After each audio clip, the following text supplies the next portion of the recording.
In the dark waters of the North Atlantic, the great passenger liner RMS Titanic came to a violent and mysterious end.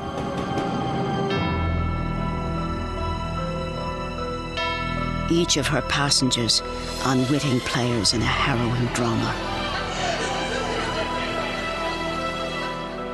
The builder who would pronounce her dead. The brave men who refused to let her die.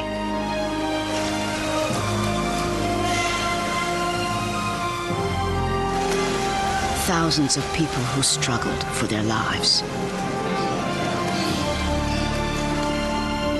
Now, for the first time, a prominent Titanic historian will retell her tragic tale from the ship's actual decks. Haunting locations will take us back to pivotal moments during the epic disaster.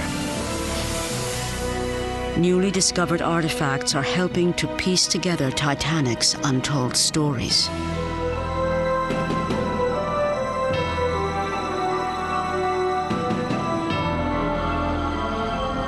It's a moment in history we're still striving to understand. A part of our past impossible to forget.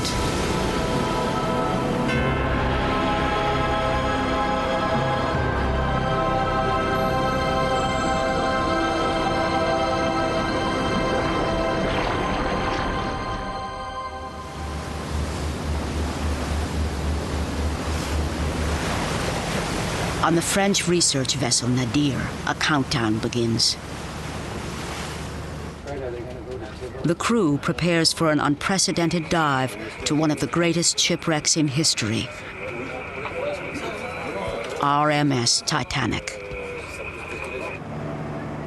On Nadir's fantail, a prototype submersible, Nautil, is run through a final series of systems checks.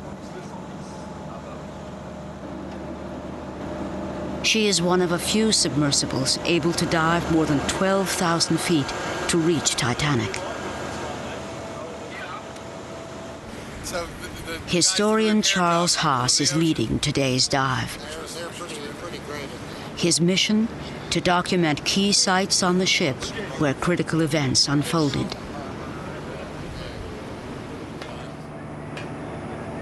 To Haas, Titanic is a dramatic stage. But it is the characters in the tragedy who draw him in. I think in order to get a full picture of what that night was like, you need to know the people who were involved in that situation. By knowing the characters in the drama, by knowing the people, you get a much better insight into the great drama of that night. As part of Haas's mission, he will also look for artifacts, personal objects which may provide clues to Titanic's story.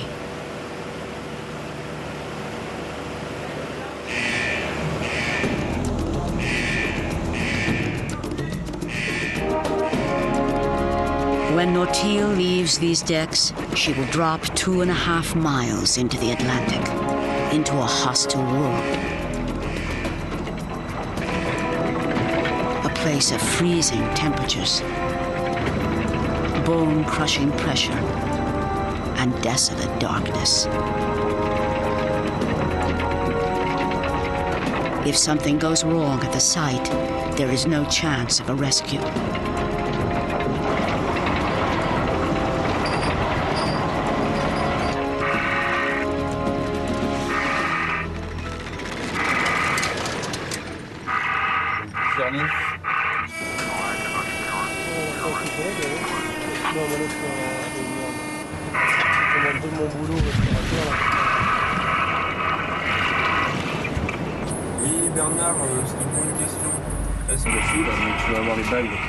In the control room, Nautil's position will be monitored by expedition leader George Tulloch. I'm really proud of this expedition and this team. It's just a wonderful thing to be a part of.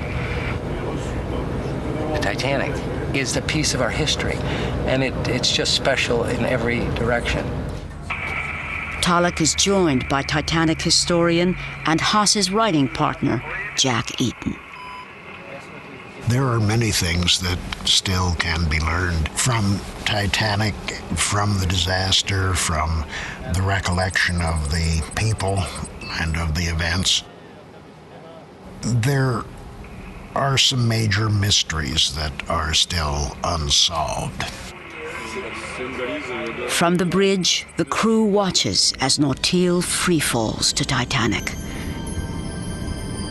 A ship still giving up her secrets.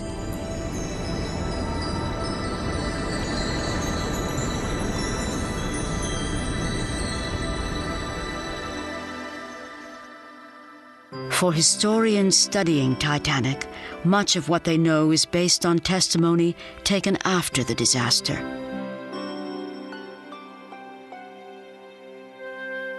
Hearings were held in both the United States and Britain, which investigated the reason for her sinking.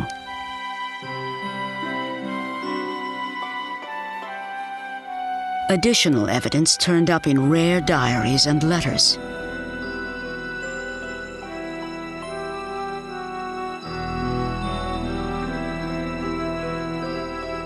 Now, artifacts retrieved from the ocean floor let us study tangible pieces of lost history. In their research, historians have learned most about passengers who traveled lavishly in first and second class. People such as Emily Ryerson and Lawrence Beasley have given us a glimpse of what that horrific night was like.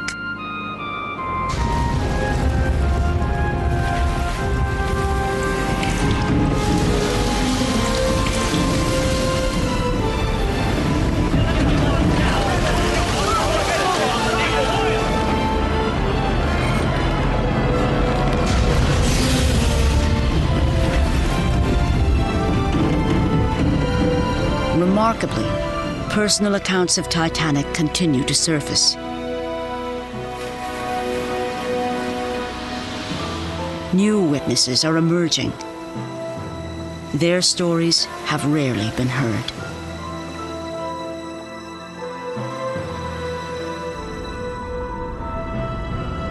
As the submersible Nautil descends to Titanic, the crew prepares for arrival at the site.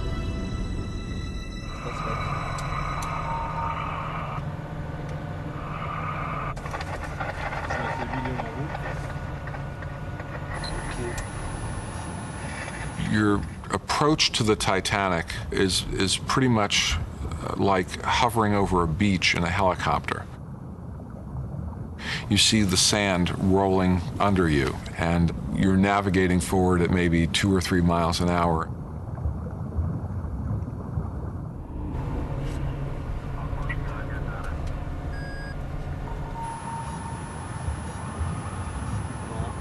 All of a sudden, you see this immense object. And it is so immense that it completely fills the viewport.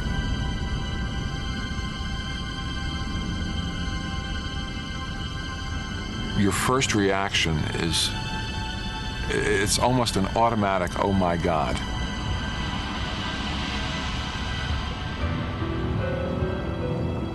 Titanic it's still a very, very beautiful ship to see. The lines are so beautiful underwater.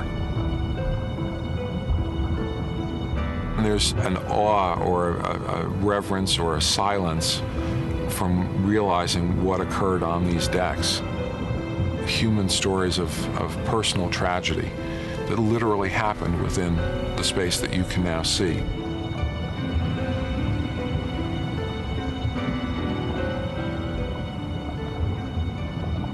On April 4th, 1912 at midnight, Titanic docks at Southampton, England, where her first passengers will board.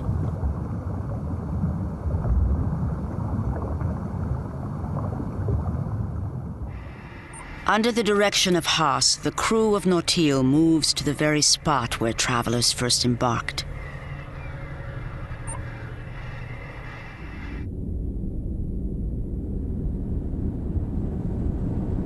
The trip aboard Titanic actually began at this spot.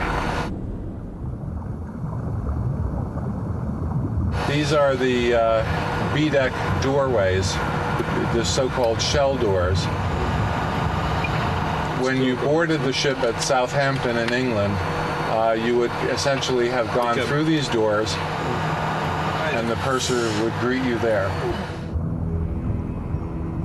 These doorways mark the site where many first touched Titanic. A simple portal that became an entrance to history.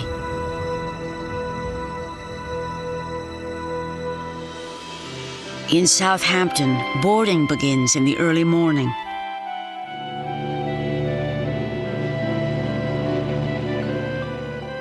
In command of the ship is Captain E.J. Smith.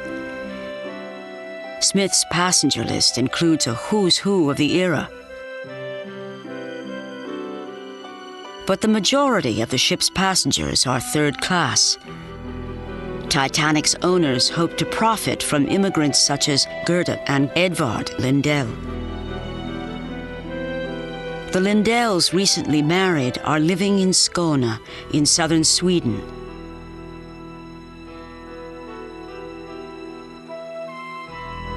According to plans, Edvard will go to America first. Gerda will follow thereafter.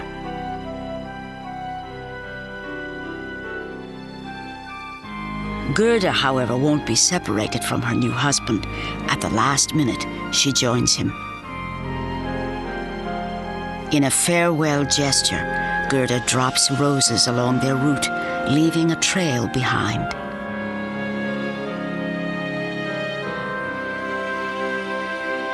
In Southampton, she writes a final postcard to her brother. Tomorrow, we shall go aboard Titanic. We have been down to see the Colossus. You should see what a beast it is. Greetings from Gerda.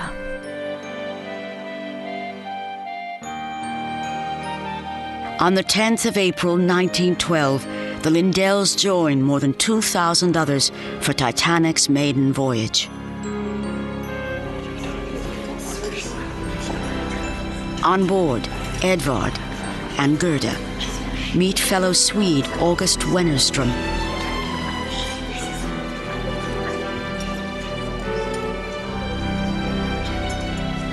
Wennerström is traveling under an assumed name. He's a political dissident leaving Sweden to live in America. Only one of these three passengers will survive the journey.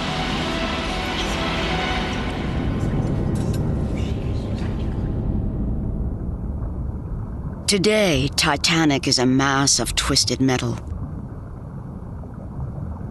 But historian Charles Haas can see past the decay to the people who once walked these decks.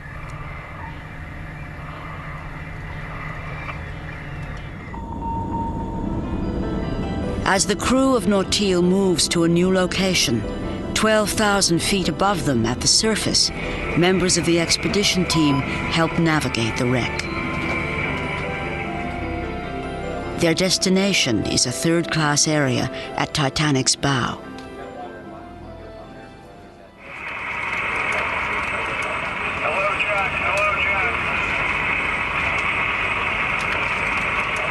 Hello, Charlie. How are you doing down there? Over. We're working hard down here. We're looking now down at the third class area, the so-called forward well deck. And it was here that third class passengers were enjoying themselves and coming out for recreation. From this place, the sunsets must have been dramatic. Third-class passengers, including the Lindells, spend early evenings strolling here, taking in the brisk sea air.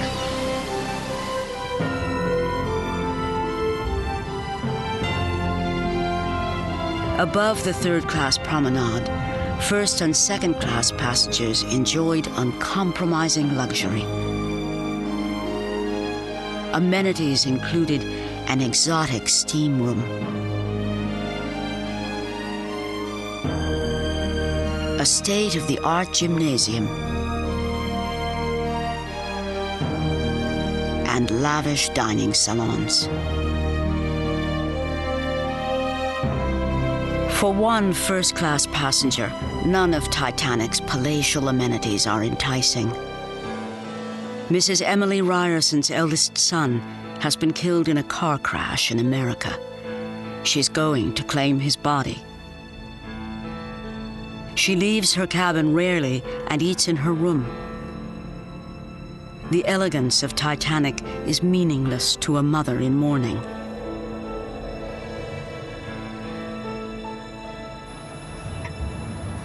Haas is now one deck above Mrs. Ryerson's cabin.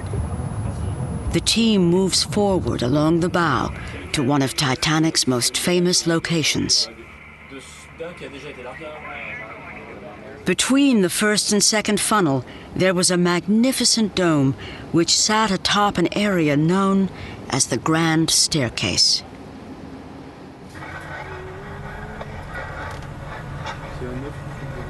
There's really no part of the Titanic that perhaps demonstrated the grandeur of the ship than this feature, which was called the Grand Staircase in first class. It was surmounted by a wrought iron and glass dome. It penetrated 5 or 6 decks down through the ship.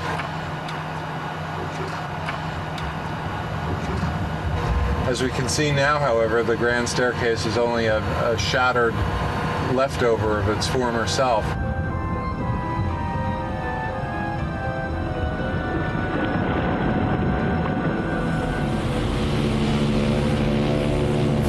For the first few days out at sea, the trip to America is uneventful. Then, on Sunday, the temperature drops dramatically.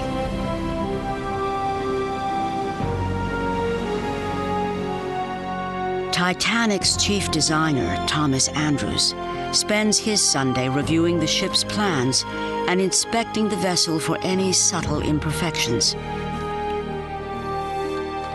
Titanic is the greatest achievement to date of his ascending career. Harold Bride is one of the ship's 2 radio operators.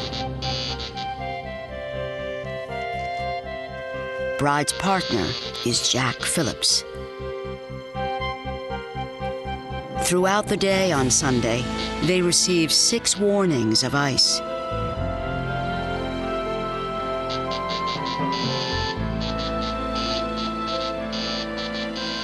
Titanic's course is altered further south to avoid the danger. For passengers like the Lindells, the frigid air is enough to keep them indoors.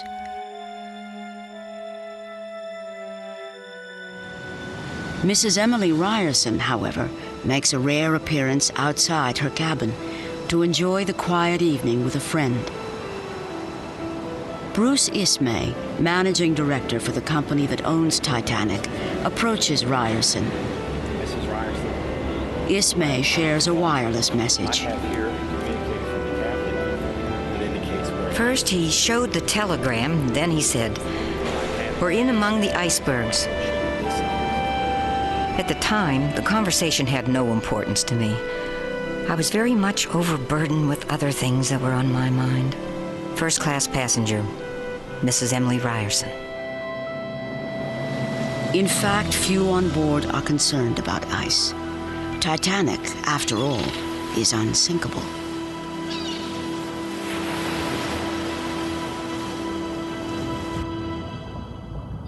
The colossal scale of Titanic was unrivaled in her day. Her tragic sinking is one of few events in history that still holds such a grip on our imagination. Titanic holds the place in the public interest for a number of reasons, of course. The first is that it was probably the first major disaster to be covered by all of the media. There were some very early disasters in the 20th century. but Titanic was the first one that made such a worldwide impact.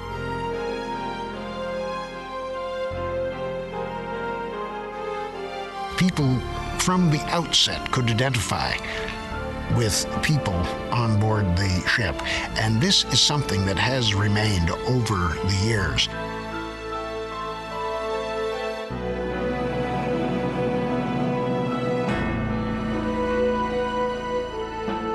Titanic stood as a pinnacle of human ingenuity in a time of unbridled optimism.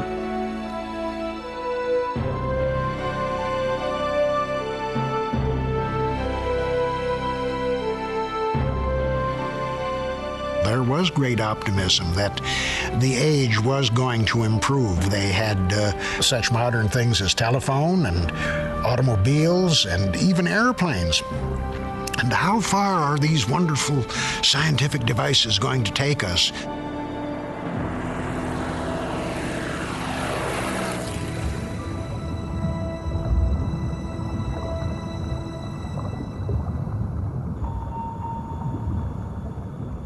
Above the wreck, Nautil moves to a haunting location in this story.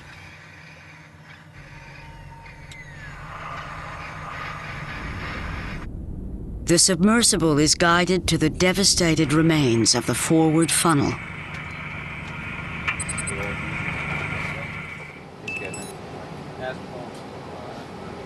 A 150-foot funnel once occupied this cavernous hole. What we're passing over now is a huge ventilation system. Titanic had, of course, 4 funnels connected to the boiler rooms.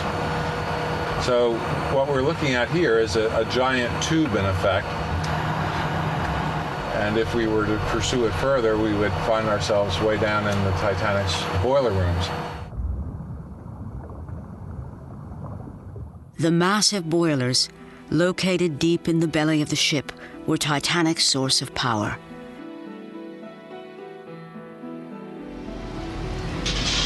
On the day of the disaster, 24 boilers are feeding Titanic's enormous engines. The ship's speed, 21.5 knots. That evening, stoker Frederick Barrett begins his shift. In a few short hours, he will find himself in a pitched battle for survival. Second-class passenger Lawrence Beasley fills out a claim form so that he can retrieve his valuables from the purser's safe. Before retiring, Beasley takes in some quiet entertainment.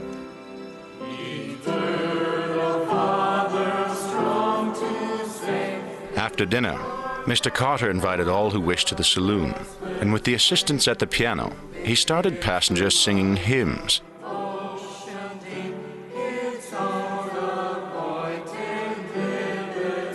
He was curious to see how many chose hymns dealing with dangers at sea.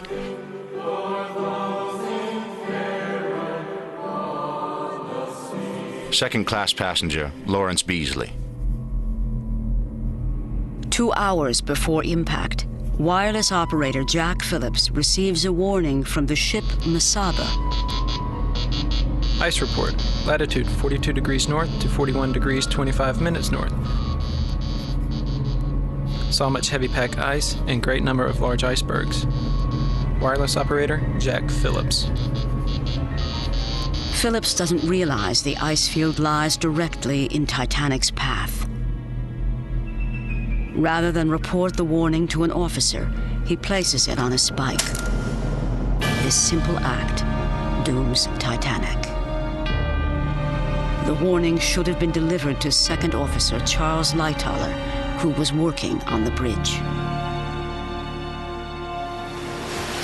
The one vital report that came through but which never reached the bridge was received from the Mesaba. That delay proved fatal and was the main cause of the loss of that ship. Second Officer Charles Lightoller.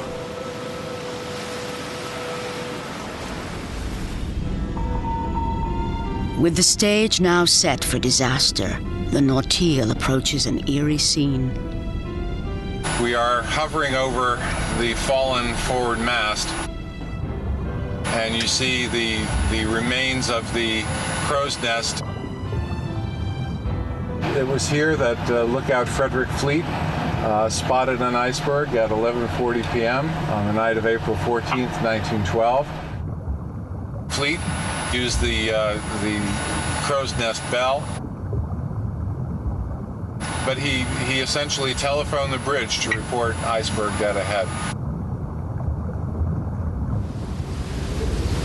The iceberg is spotted a quarter-mile away, not enough distance to turn a ship that stretches 4 city blocks long.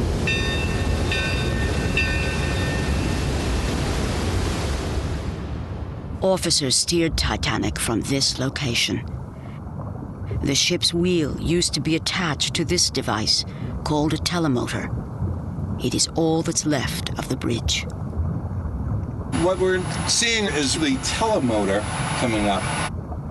Here is really where Frederick Fleet's order was translated into action.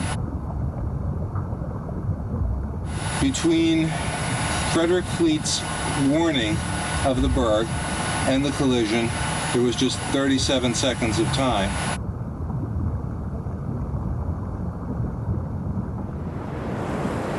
As Titanic begins to turn, it looks as if the ship will clear the iceberg.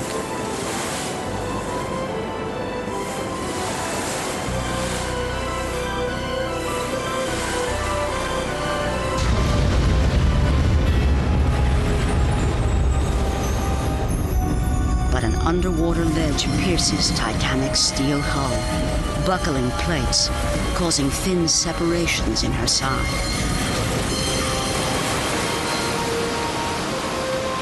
There came what seemed to me nothing more than an extra heave of the engines. Nothing more than that. No sound of a crash or anything else. No sense of shock, no jar that felt like one heavy body meeting another. Second class passenger, Lawrence Beasley. I was just about ready for the land of Nod when I felt a sudden vibrating jar run through the ship. Not that it was by any means a violent concussion, but just a distinct and unpleasant break in the monotony of her motion. Second Officer Charles Lightoller. Deep below in third class, the impact is more obvious to the Lindells.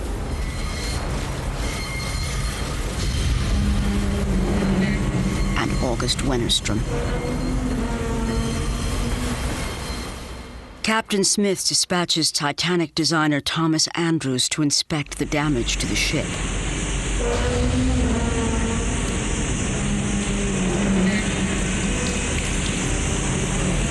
What Andrews sees is devastating. He reports to Captain Smith that Titanic is filling fast. A quick calculation reveals the ship has an hour, maybe 2. Andrews realizes the deadly implications immediately. On board are more than 2,000 passengers and crew, but only enough lifeboats for just half of them.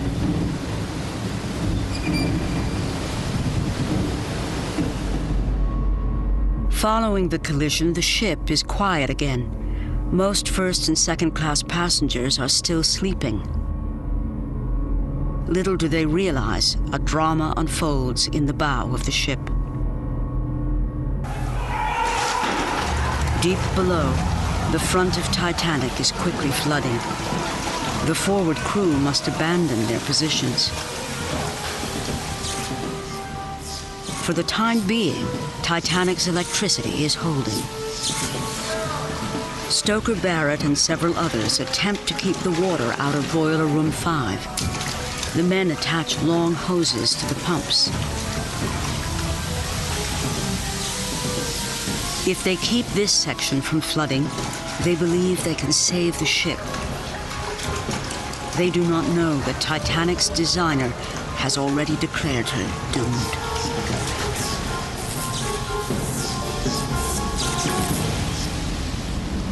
From the boiler rooms, Nortil travels to a location where another battle was fought. Above this fatal wound in the ship lies Titanic's mailroom.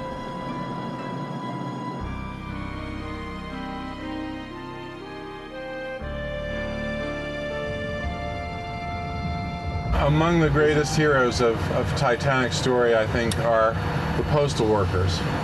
There were more than 3,500 bags of mail on board the ship, and as the water began flooding this area, the men's only thought was to try to rescue the mail that they had been placed in charge of.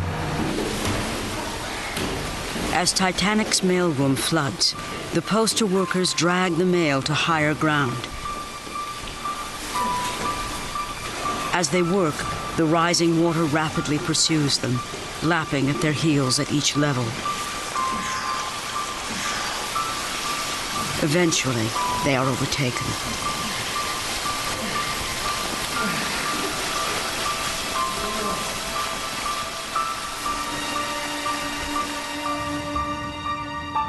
This great hole marks the spot where the 5 postal workers died.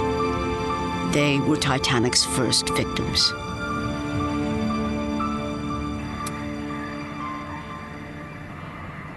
The next sight is perhaps the most wrenching. From the control room, the crew guides Nortil to one of the evacuation areas. Titanic's lifeboats were stored on her uppermost decks. There were only 16, capacity for about 1,000. This ghostly crane lowered boats into the dark sea. Second Officer Charles Lightoller worked at this very spot.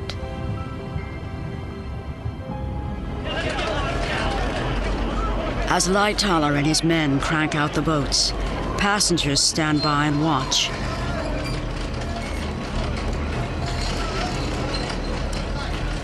Among them, there is utter disbelief.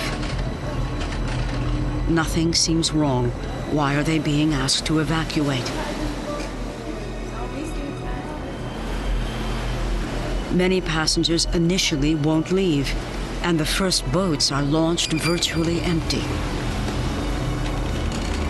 Near this location, the radio operators frantically signal for assistance. In a desperate attempt to summon help, they send a newly adopted distress code, SOS. Titanic is one of the first ships in history to send the call.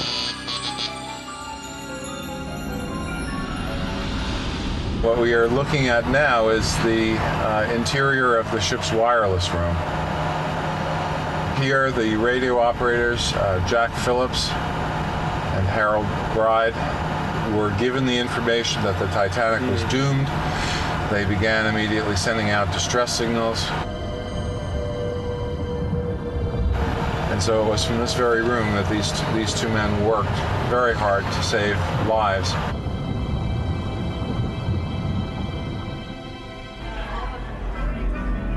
Recognizing the fatal damage to Titanic, designer Thomas Andrews calmly works to prepare the passengers for the lifeboats.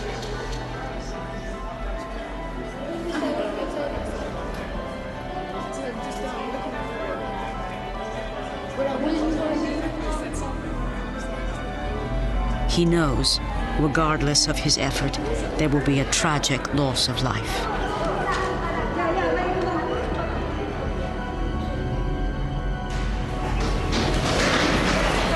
Third-class passengers August Wennerstrom and the Lindells are left on their own.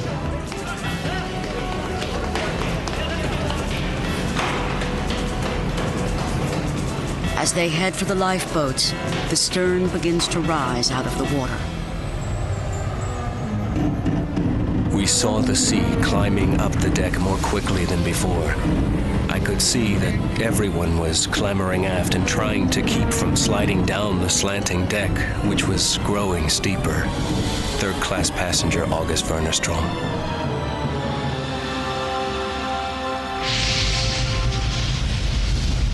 Deep in the belly of the ship, Frederick Barrett and the crew fear the red-hot boilers will explode when they come in contact with the icy seawater, so they extinguish the boilers. As each fire is put out, the hold fills with steam.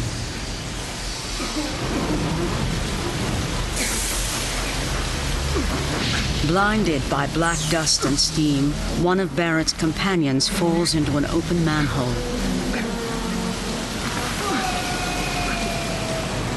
His leg is shattered, and Barrett drags him to a pump room. Nearly 2 hours after impact, a weakened wall caves in, and the sinking of Titanic accelerates. Barrett escapes, but his companion will perish. When Barrett arrives on deck, his timing is perfect. He is quickly assigned to a lifeboat as an oarsman and is lowered away. Lawrence Beasley climbs aboard Barrett's boat when no more women or children are nearby.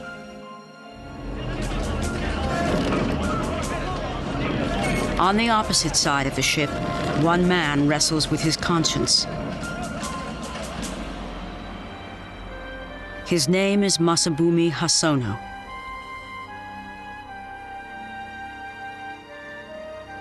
I tried to prepare myself for the last moment, making up my mind not to leave anything disgraceful as a Japanese. But I still found myself looking for any possible chance for survival. There were many men who attempted to squeeze in, but sailors refused them at gunpoint. I myself was deep in desolate thought.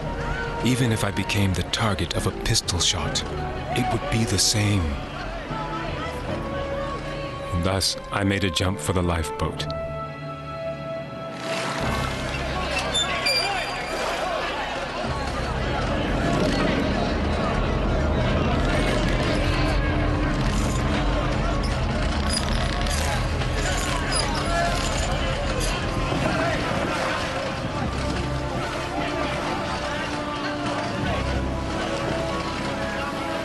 From the dark sea, Hosono looks back at embattled Titanic, her lights burning brightly, her stern rising perversely from the water. I saw a great number of passengers still frantically moving about on the deck, giving terrible shouts and cries for help. The scene was just horrible and eerie. Our lifeboat, too, was filled with sobbing and weeping women who had been worried about the safety of their husbands and fathers. It was all unbearably sad and hopeless.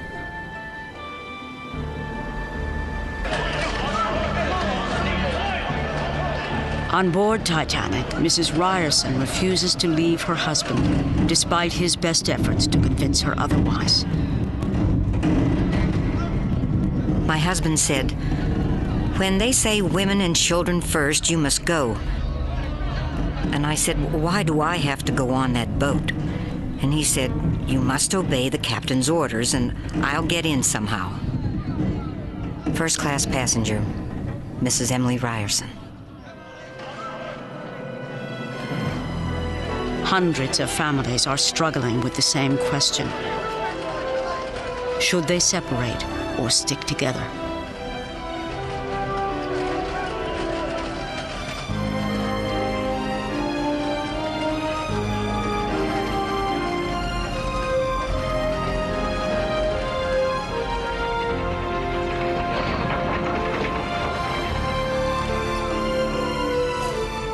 With few lifeboats left, people take the threat of sinking seriously.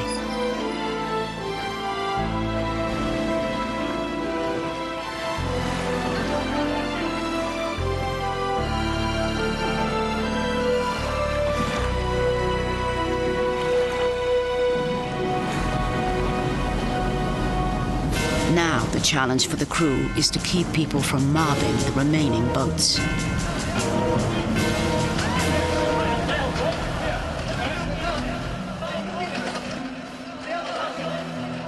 At 1:45 a.m., Emily Ryerson boards one of the last boats to be launched with her 2 daughters and 1 son. Her husband stays behind.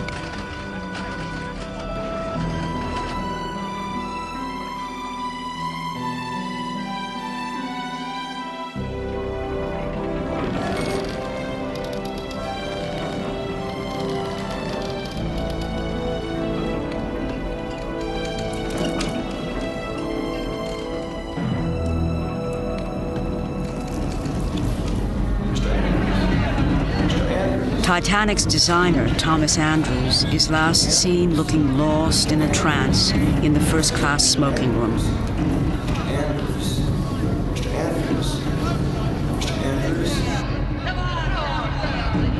As Titanic's stern tilts higher, the Lindells and August Wennerstrom slide into the water.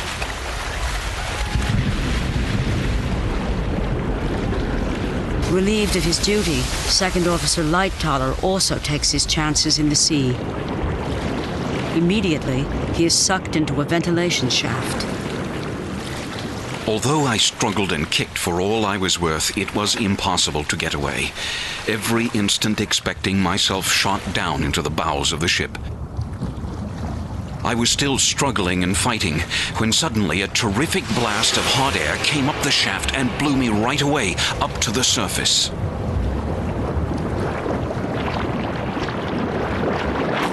From the surface, Lightoller witnesses the end of RMS Titanic. The bow of the ship was now rapidly going down, and the stern was rising higher and higher out of the water, piling the people into helpless heaps around the steep decks, and by the score into the icy water. Second Officer Charles Lightoller.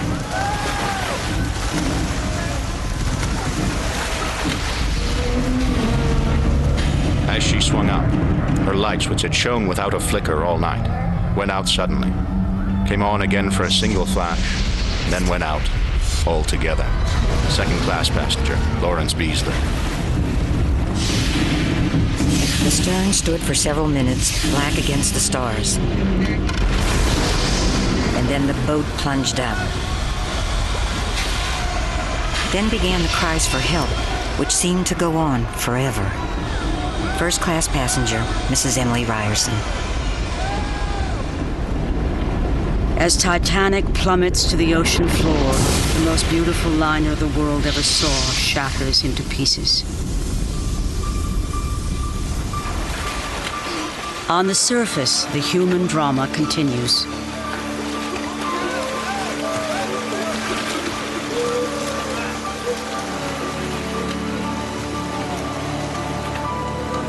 Charles Lightoller manages to climb atop an overturned lifeboat. Some 13 men struggle here to keep their balance, to prevent slipping into the icy water.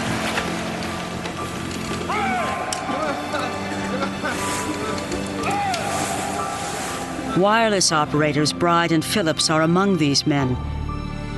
Phillips will die of exposure before morning.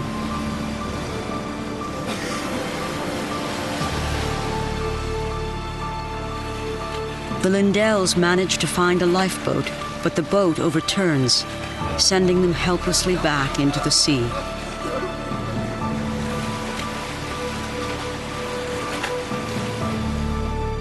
For how long a time I was away from the boat, I don't know. When I came back to the boat, it was filled with water. My friend Edvard Lindell had also got aboard. I saw Mrs. Lindell in the water and clasped her hand. I didn't have the strength to pull her aboard.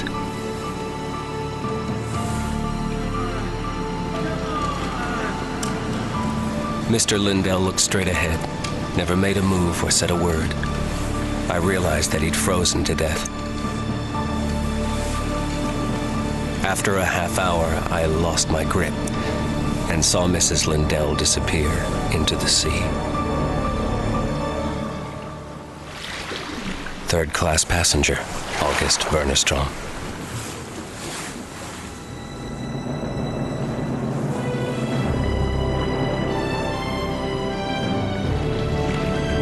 More than 1,500 men, women, and children perish this night.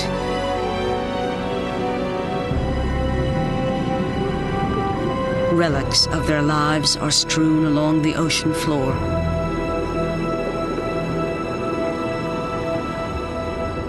Artifacts like these provide the last clues to their stories. Among broken plates and debris, Haas makes a discovery. He finds and retrieves a device called a telegraph that was used to signal the engines.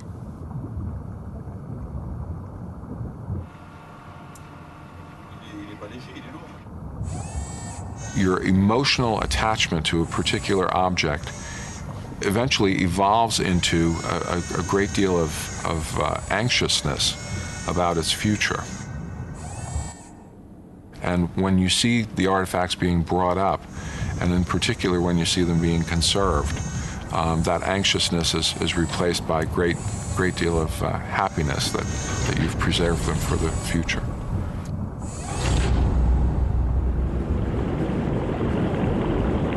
After a day of exploration, Nautil returns to the surface with precious cargo.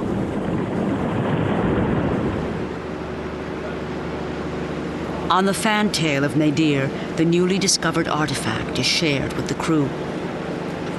Well, history's progressed another notch there, Charles.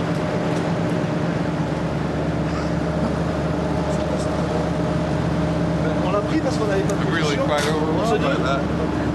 It's all right.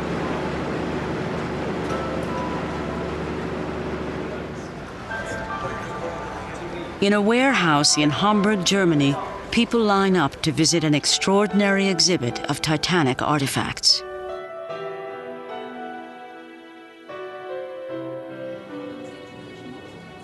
Historians Charles Haas and Jack Eaton and expedition leader George Tulloch take in the emotional display. They have come to see fragments of history, some of which they have helped to rescue from certain oblivion. Certain objects here played a critical role during Titanic's final hours. The giant wrenches used by the men in the boiler room remind us of those who struggled to keep Titanic afloat. Men like Frederick Barrett. Barrett survived the disaster and continued to work most of his life out at sea.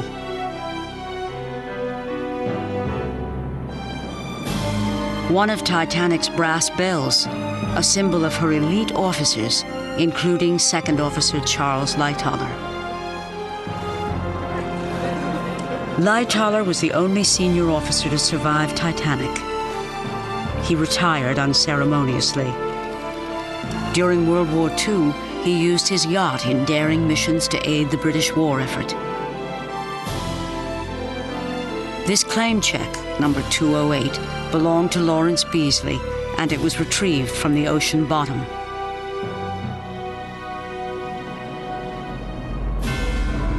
Beasley lived to be 89 and write one of the most significant accounts of the Titanic tragedy. Women's jewelry reminds us that many of Titanic's survivors were widowed that night. When Mrs. Ryerson arrived in New York, she would bury her son, who was killed in a car crash, and mourn her lost husband. Mrs. Ryerson died at the age of 76. Masabumi Hosono lived reclusively and rarely spoke of Titanic. His rare written account has now become a part of history.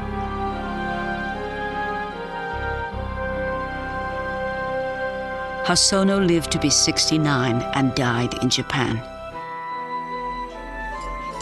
August Wennerstrom survived Titanic. He spent most of his life in America and died in Culver, Indiana. This is the wedding band of Gerda Lindell.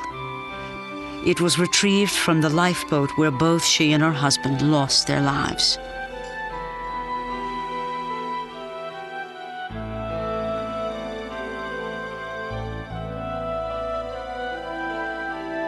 These objects are the last remnants of the Titanic disaster.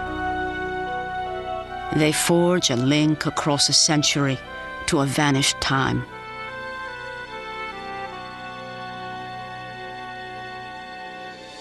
This clarinet and these letters of love found in a man's suitcase give us an intimate glimpse into a life we would have known nothing about. A life, like many others, forever changed by Titanic.